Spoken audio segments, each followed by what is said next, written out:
Faida ya mwanadamu ni kizazi chake.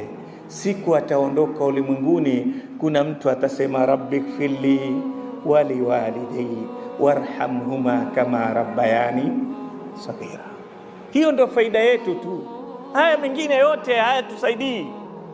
Lakini ukaacha mtoto, akawa mtoto yule kila mara atakumbuka aseme, Mola, wasamehe wazazi wangu, walinihurumia udogoni, wakanilea vizuri, wakanipa dini, wakanifundisha adabu, wakanilekeza maisha bora, wakanitamanisha janna.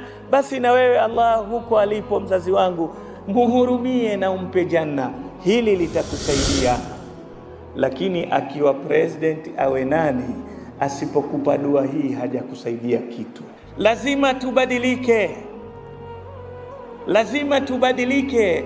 Tujue wakati wetu zaidi, hasa kina mama, taimu yenu zaidi iwe ni watoto wenu, isiwe ni mali yenu. Mali si yako, mali yako ni ile umekula, mali yako ni ile umevaa.